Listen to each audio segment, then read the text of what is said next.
North Korea is known for secrecy, but hidden within its legal system are rules so bizarre, so unbelievable, they feel like scenes from a dystopian movie. From daily behavior to private relationships, these laws control every second of citizens' lives. And some of them are so extreme, they've shocked even defectors. Join us, and let's begin. Number 12. The fatal joke. Comedy requires freedom, the ability to poke fun without fear of destruction. North Korea eliminates this freedom entirely by making jokes potentially fatal. Any humor interpreted as mockery of the Kim family leadership becomes an attack on the state itself, punishable by imprisonment or worse. People learn to monitor their laughter, to suppress natural reactions to absurdity, because expressing amusement at the wrong moment could end their lives. Even laughing during inappropriate timing raises suspicions. Officials analyze who laughs when, looking for patterns that suggest insufficient reverence for leadership. A chuckle during a serious political announcement could trigger an investigation. Smiling while walking past propaganda posters might indicate disrespectful thoughts. The regime treats spontaneous human reactions as potential evidence of treasonous attitudes that must be rooted out and destroyed. Every home must display portraits of the leaders prominently, keeping them shiny and pristine using designated cleaning cloths issued specifically for this purpose. Any scratch, smudge, or sign of neglect triggers investigations into whether the damage represents deliberate disrespect. Number 11. The bicycle ban saga. Transportation shapes daily life in ways most people take for granted. The ability to move from place to place, to choose your route and timing, represents a basic freedom that influences everything from job opportunities to social connections. North Korea has weaponized even this simple freedom by implementing bizarre restrictions on bicycle use that changed repeatedly based on whatever logic the government applied at any given moment. Bicycles were banned entirely in Pyongyang at one point because the regime wanted to project modernity by skipping straight to motorized transportation. The government envisioned a capital filled with cars and buses, a showcase city that looked advanced to foreign visitors and demonstrated the success of the socialist system. But then the economy collapsed in 1991, and suddenly those grand visions smashed against the reality that most people couldn't afford motor vehicles, and the state couldn't maintain public transportation systems adequately. The ban got lifted in 1992 out of pure necessity. People needed to move around, to get to jobs and markets and homes, and bicycles became the practical solution when everything else failed. For a few years, these two-wheeled vehicles served as the primary transportation method for millions of citizens navigating cities and countryside without viable alternatives. Then, in 1995, the government decided women shouldn't ride bicycles anymore. I'm going to ask you a simple question. Are you a naturally curious person? If you're watching, I'm pretty sure the answer is yes. This space is made for people like us. To ensure you're always part of this community and receive all our latest discoveries, you just need to do one thing: subscribe to the channel. It's the best way to stay connected with us. Okay, now that you're part of our Legion of the Curious, let's move on to the next item. Number 10. The hairstyle restrictions. Your hair belongs to you in most places. You decide whether to grow it long, cut it short, dye it different colors, or style it however makes you feel good. Personal grooming choices are just that, personal. But North Korea decided that even something as individual as hairstyle needed government regulation, creating approved lists of acceptable haircuts that citizens must choose from, like ordering off a limited menu. For years, the regime maintained a list of exactly 28 approved hairstyles, 18 for women and 10 for men. These weren't suggestions or fashion guidelines, they were the only legal options available. Barbers and hairstylists received instructions showing exactly what cuts they could provide, with photographs demonstrating the acceptable variations. Want something different? Too bad. The government decided these styles represent proper socialist appearance, and individual preference doesn't factor into the equation. Men couldn't grow their hair longer than 2 inches in most cases, with older men allowed slightly more length as they aged. The short hair requirement supposedly reflected discipline and readiness to serve the state, without the distraction of maintaining longer hair. Young people faced especially strict enforcement, with officials checking hair length at schools and workplaces to ensure compliance, with regulations that treated personal grooming as a matter of state security. Number 9. Basketball, Kim style. Sports usually follow standardized rules that allow teams from different places to compete fairly using the same scoring systems and gameplay structures. But North Korea decided that even basketball needed to be remade according to the regime's vision, creating a version of the game that exists nowhere else on Earth and serves propaganda purposes more than athletic competition. In North Korean basketball, a clean three-point shot, one that goes through the net without touching the rim, earns 4 points instead of the standard 3. Slam dunks get awarded 3 points rather than 2, prioritizing spectacular plays that look impressive to crowds. Miss a free throw and your team loses a point, turning these supposedly easy shots into high-pressure moments that can swing games dramatically. Score in the final 3 seconds, and that basket might be worth 8 points, enough to completely reverse the outcome of a close match. Games can end in ties, something that's impossible in standard basketball, where overtime rules eventually produce a winner. These rule changes supposedly came directly from Kim Jong-il himself, who admired the Chicago Bulls during their dominant championship years in the 1990s and decided he could improve the sport by making it more exciting according to his personal preferences. The modified rules turn basketball into something different, a spectacle designed around one man's opinions about what makes the game interesting rather than the competitive balance that standard rules try to maintain. This reinvention of basketball serves as a metaphor for how the regime approaches everything. When something exists in the outside world, North Korea can't simply adopt it. The system demands modification to prove that leadership knows better than the rest of the world. Even recreational activities become vehicles for demonstrating that the ruling family possesses superior knowledge about all subjects, including sports they may not have played competitively themselves. Number 8. Leader before family. Your house is burning. Flames eat through the walls while smoke fills every room. You have seconds to grab what matters most. Most parents would reach for their children without thinking. But in North Korea, hesitating to save portraits of the dead leaders before your own kids can land you in prison. The regime demands that citizens treat images of Kim Il-sung and Kim Jong-il as sacred objects that hold more value than human life itself. These portraits hang in every home by law, positioned prominently where everyone can see them. Citizens must clean them daily with special cloths designated specifically for this purpose. No other cleaning material can touch these images, because anything less shows disrespect that authorities consider treasonous. The pictures must remain spotless, dust-free, and perfectly aligned on the wall. Random inspections happen without warning, with officials checking whether families maintain proper reverence for the supreme leaders. In 2020, a mother faced this impossible choice when fire tore through her home. She managed to escape with her 2 young children, getting them to safety while their house became an inferno. But she left the portraits behind, choosing breathing human beings over framed photographs. The regime arrested her immediately, charging her with prioritizing her family over loyalty to the state. Her crime wasn't fleeing a burning building. It was choosing wrong in the government's eyes by valuing her children's lives above images of dead rulers. Number 7. 3 generations punishment. One wrong move and your entire bloodline pays the price. That's the reality under North Korea's most brutal law. The 3 generations punishment turns a single person's mistake into a family curse that stretches across time.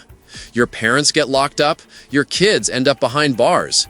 Even your grandchildren, who weren't born when the supposed crime happened, grow up inside prison camps surrounded by barbed wire and guard towers. Picture babies taking their first breath inside concrete cells because their grandfather said something the government didn't like. These kids never knew freedom, never tasted life outside those walls, yet they're serving time for blood ties they didn't choose. The system labels them as traitors from day one simply because of their DNA. This law took root after World War II when the regime decided to crush any form of resistance by making examples out of entire family trees. The message was crystal clear: step out of line and everyone you love suffers the consequences. The government treats loyalty like it's something that flows through your veins, something that can be contaminated and must be purified through punishment. Families get torn apart not because of what they did, but because of what someone else in their family allegedly did years or even decades ago. Children born in these camps grow up knowing only hard labor, malnutrition, and constant surveillance. They learn to walk, talk, and work in an environment designed to break their spirit before they even understand what freedom means. Number 6. The Juche Calendar Revolution. Most of the world marks time starting from year 0 in the Gregorian calendar, a system that's been standard for centuries. North Korea decided that arrangement wasn't acceptable because it didn't center the nation's founder as the focal point of history itself. So they created the Juche calendar, which resets time to begin on April 15, 1912, the day Kim Il-sung was born. This wasn't just picking a different starting point for counting years. The regime essentially declared that nothing before Kim Il-sung's birth really mattered in any meaningful way. Everything that happened in Korean history, all the dynasties and cultural achievements and historical events, got relegated to supporting roles in a story where the true beginning starts with the great leader's first breath.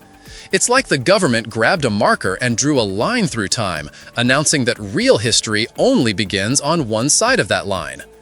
They made it official in 1997, and from that moment forward, every government document, every official record, every date stamp had to use this new system. Your birthday isn't measured from the year you were actually born anymore, according to official paperwork. Instead, it gets calculated based on how many years passed since Kim Il-sung entered the world. The calendar becomes another tool for centering the regime in citizens' consciousness every single day. Number 5. The Pleasure Squad's Secret. Behind closed doors where the public can't see, the regime maintains a system that commodifies young women for the entertainment of powerful men. The Pleasure Squad, known in Korean as Kipum-jo, operates as an open secret that everyone knows about but nobody discusses publicly because acknowledging it could be dangerous. This group reportedly includes around 2,000 young women selected from schools based on criteria that prioritize appearance and virginity above all else. Girls get recruited while still in their teens, chosen by officials who visit schools looking for candidates that meet specific physical standards. The selection process treats these young women like products being evaluated for quality, with inspectors checking everything from facial features to body proportions.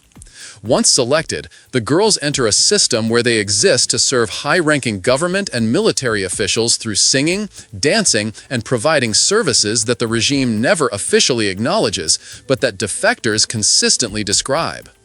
Families of selected girls receive social privileges as compensation for their daughter's service. Better housing, improved food rations, preferential job assignments, these benefits make refusing selection nearly impossible for families struggling in an economy where basic necessities are scarce. The system exploits both the girls and their families, using poverty as leverage to secure compliance while pretending that service in the Pleasure Squad represents an honor rather than exploitation. Number 4. The mandatory TV and radio.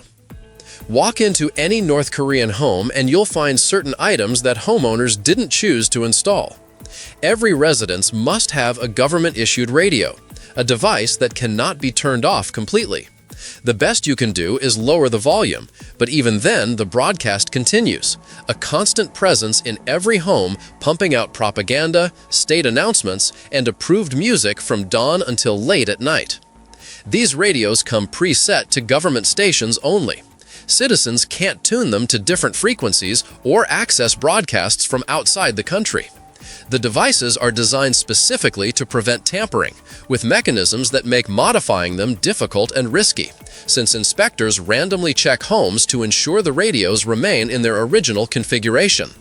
Getting caught with an altered radio leads to serious consequences, including potential imprisonment for trying to access forbidden information.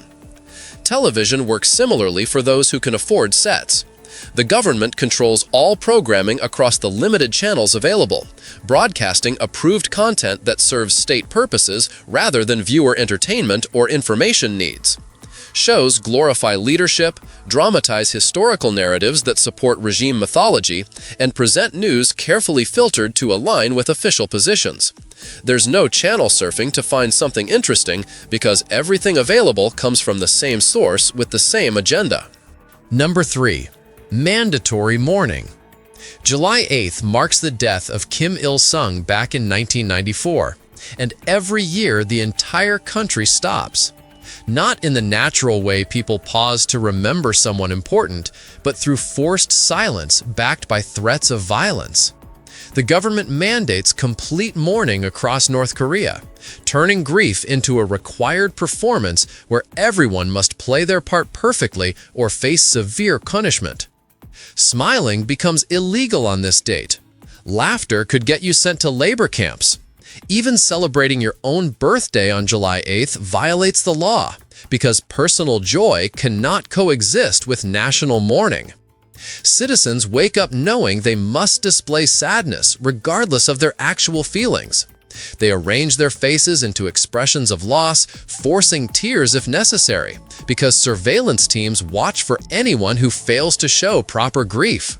Neighbors report neighbors, co-workers monitor co-workers, and children learn early that even emotions must be faked to survive.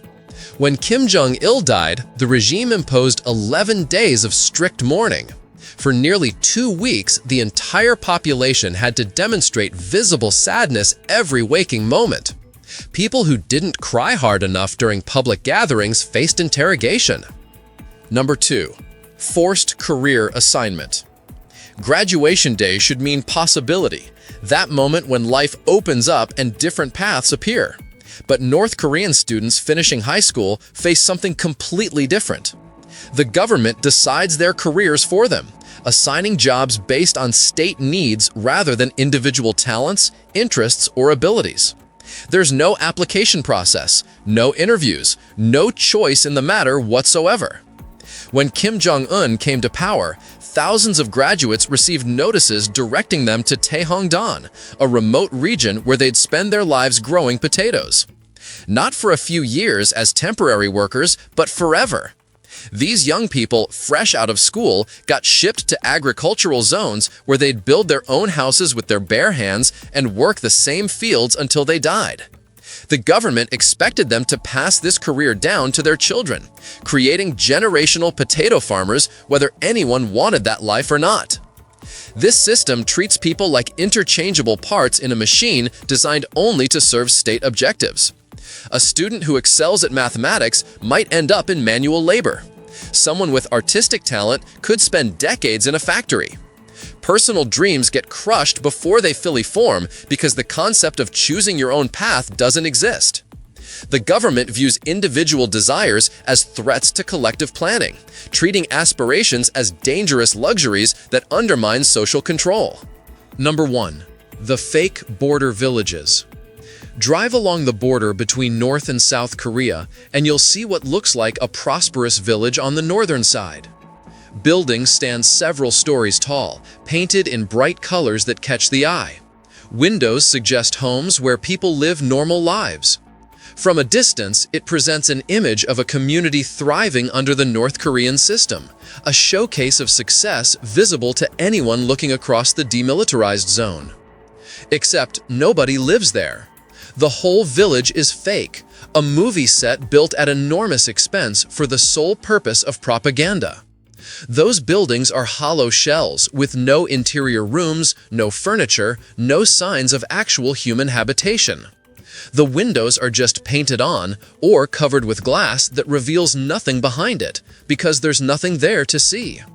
At night, lights turn on automatically on timers to maintain the illusion that residents are going about their evening routines in homes that don't actually exist.